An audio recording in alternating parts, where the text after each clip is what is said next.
Merci tout d'abord pour cette opportunité d'être avec vous aujourd'hui. J'aimerais de premier abord vous dire que nous avons eu un déplacement excellent et cela a été un véritable plaisir que de voyager avec Massad Boulos.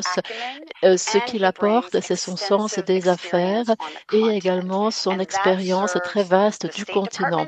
Et c'est quelque chose qui est très utile pour le département d'État et pour l'administration Trump. Donc, c'était notre voyage inaugural ensemble et nous avons poursuivi deux objectifs.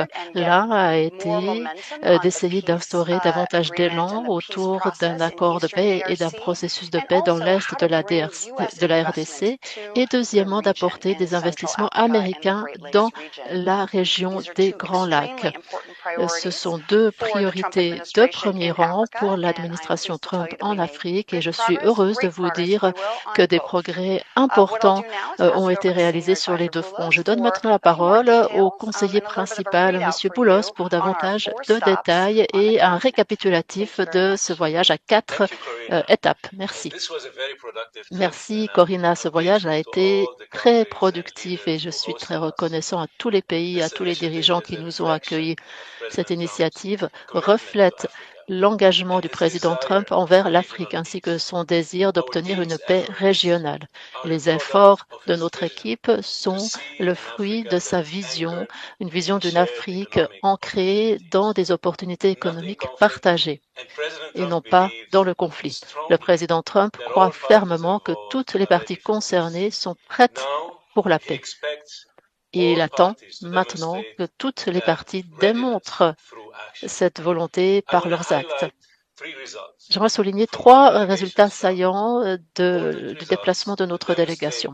Des résultats importants qui démontrent l'approche nouvelle qu'a adoptée le président Trump concernant l'Afrique en essayant de poursuivre nos intérêts sécuritaires tout en renforçant nos relations économiques avec les peuples et les nations d'Afrique grâce à des échanges commerciaux et des investissements plus importants.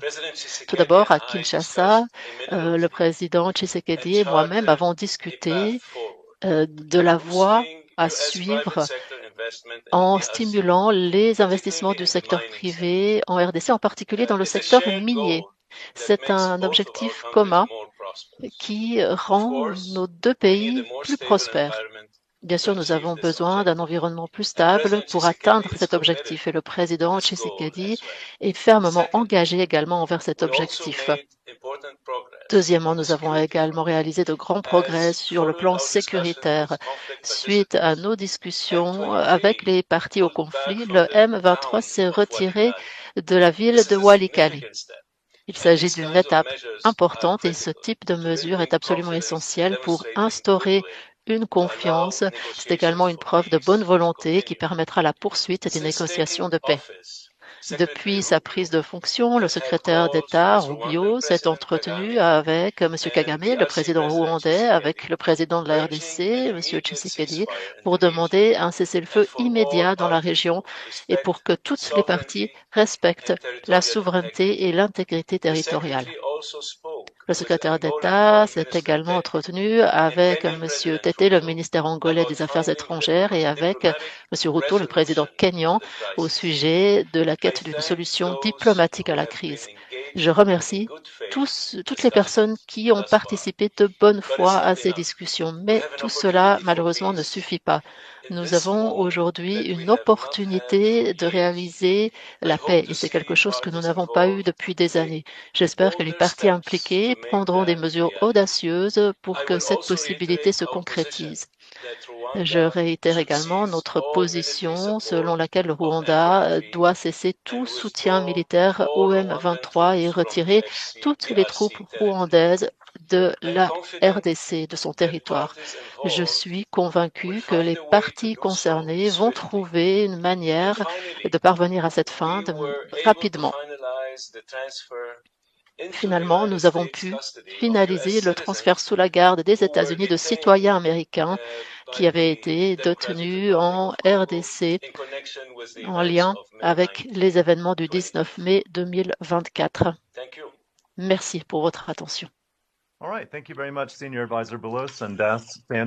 Merci beaucoup, Monsieur Boulos et Madame Sanders. Pour les participants qui sont avec nous, si à tout moment vous souhaitez poser une question en direct, n'hésitez pas à le faire en cliquant sur l'onglet main levée. Ensuite, tapez votre nom, votre média, votre lieu et votre question dans la session questions-réponses.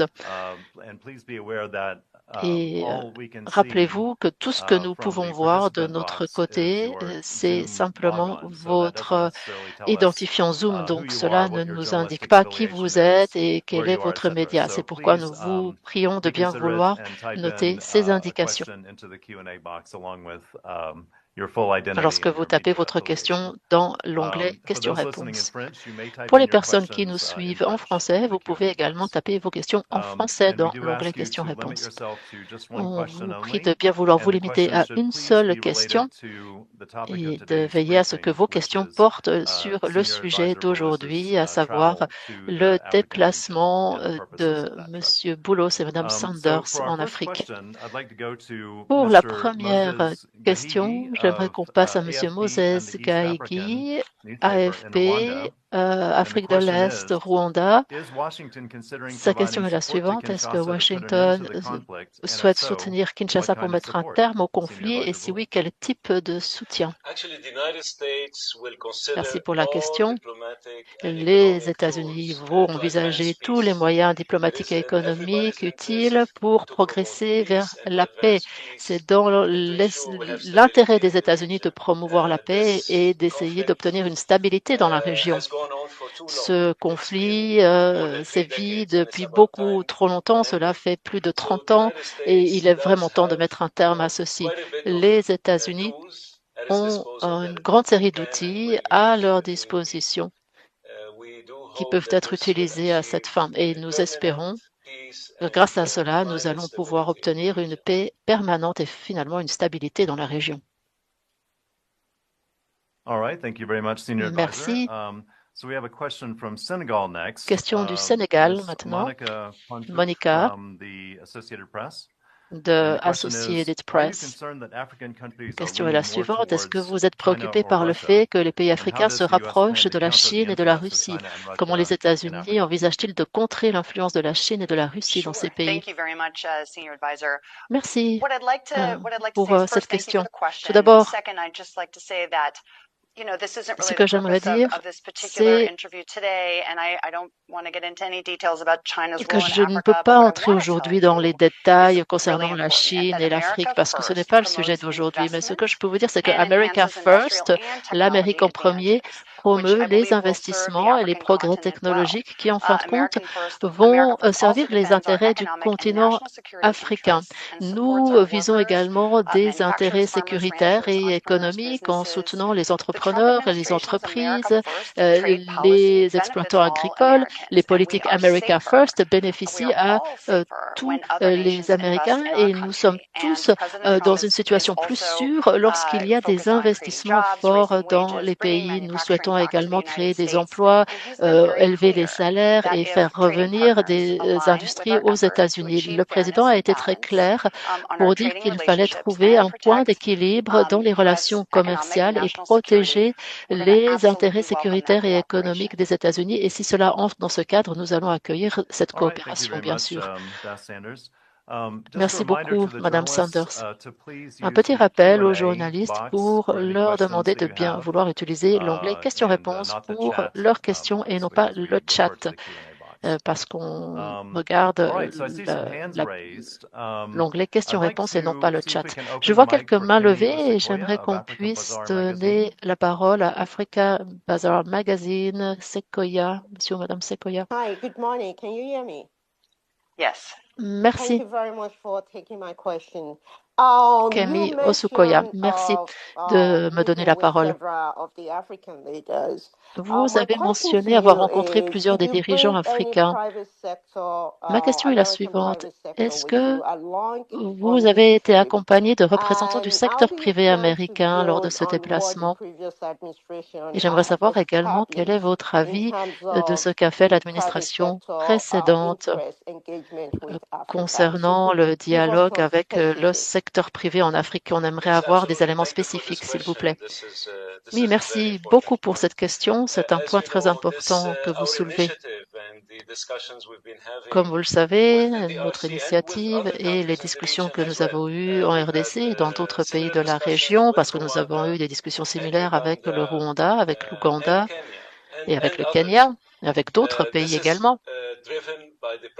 Et toutes ces discussions sont également axées autour du secteur privé. Notre rôle, c'est d'encourager le secteur privé, les investissements américains dans ces pays. Pour en revenir à votre question spécifique, au cours de ce déplacement, nous n'avons pas eu avec nous des membres du secteur privé. Cependant, il y en avait déjà beaucoup installés dans ces pays. Il y a des entreprises américaines qui sont dans ces pays et qui opèrent dans ces pays depuis de nombreuses années, qu'il s'agisse de la RDC, du Rwanda, de l'Ouganda ou du Kenya. Donc, nous avons rencontré un grand nombre de ces représentants d'entreprises lors du déplacement. Avant le déplacement, nous avons eu des réunions privées et des tables rondes avec beaucoup de ces représentants du secteur privé. Et ce que je peux vous dire, c'est que ces derniers sont impatients et enthousiastes à l'idée d'investir dans ces pays. Ces personnes sont ouvertes et sont prêtes à le faire et notre fonction, c'est de faciliter ces investissements. Nous sommes très reconnaissants de l'ouverture dont ont fait preuve les 4 dirigeants avec lesquels on a eu des discussions économiques. Ces derniers se sont montrés très ouverts et très enclins à faciliter les développements les investissements américains. Ici, on parle de propositions gagnant-gagnant et ça, je souhaite bien le souligner. Lorsqu'on parle d'accords sur les minerais ou d'autres types d'accords, on parle d'accords gagnant-gagnant.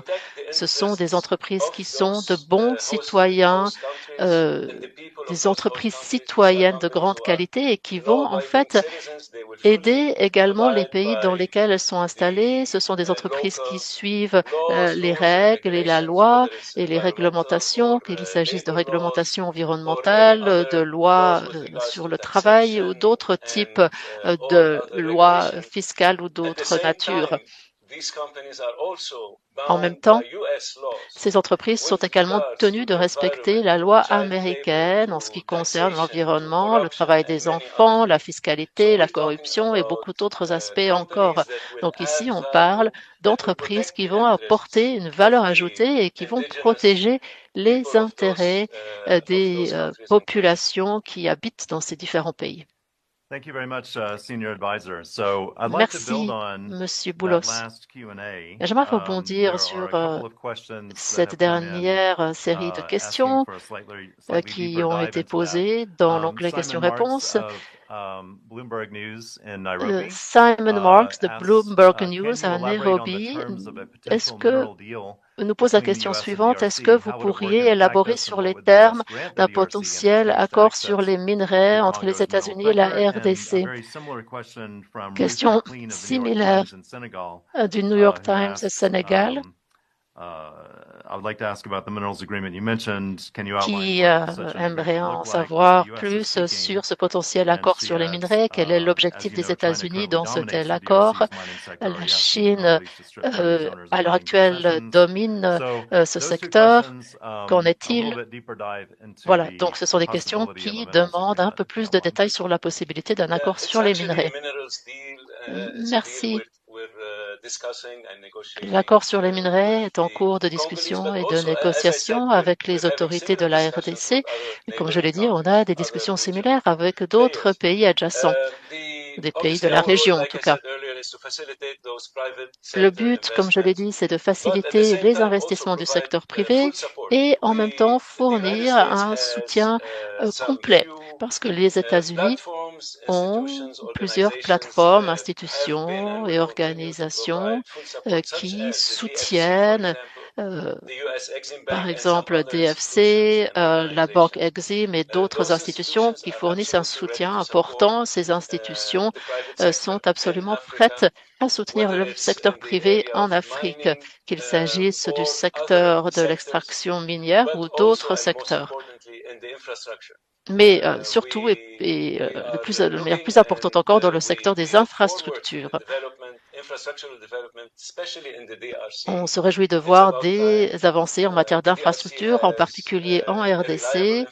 Il est temps maintenant que la RDC ait des infrastructures fiables et cela serait dans notre intérêt également, dans l'intérêt des investisseurs américains, mais surtout dans l'intérêt de la population congolaise. Comme vous le savez, nous sommes pleinement en faveur du corridor de Lobito. C'est un projet d'une envergure énorme, mais un projet qui est extrêmement crucial pour les économies non seulement de la RDC, mais également de la Zambie et de l'Angola, mais également de tous les pays régionaux vont pouvoir bénéficier de ce projet d'infrastructure. Nous sommes pleinement en faveur de ce dernier. La RDC est un des acteurs clés en matière de financement pour ceci. Et nous espérons que cela sera accompli dans les meilleurs délais, mais si on regarde les progrès réalisés, en particulier du côté de l'Angola, on discute maintenant avec les Congolais pour avancer du côté congolais pour les axes routiers, pour les axes ferroviaires, mais également des projets énergétiques, y compris des barrages et des projets hydroélectriques. Donc nous avons toute une série de discussions en cours à la fois sur les investissements et les infrastructures qui vont accompagner ces investissements. Et en même temps, on a des discussions sur la nécessité d'avoir une pleine transparence. Le président de la RDC a assuré qu'il y aurait une forte efficience, une pleine transparence également, et que toutes les préoccupations des investisseurs américains seront abordées. En ce qui concerne d'autres entreprises, d'autres pays, d'autres acteurs qui existent dans le paysage et qui opèrent déjà dans ces pays, cela ne nous concerne pas. En fait, on ne souhaite pas interférer dans ce que font ces pays. On poursuit nos propres objectifs, les investissements de nos propres entreprises, et je crois que c'est le temps qui va être révélateur ici et bientôt au Congo ou ailleurs, la population va commencer à réaliser qui sont les meilleurs partenaires.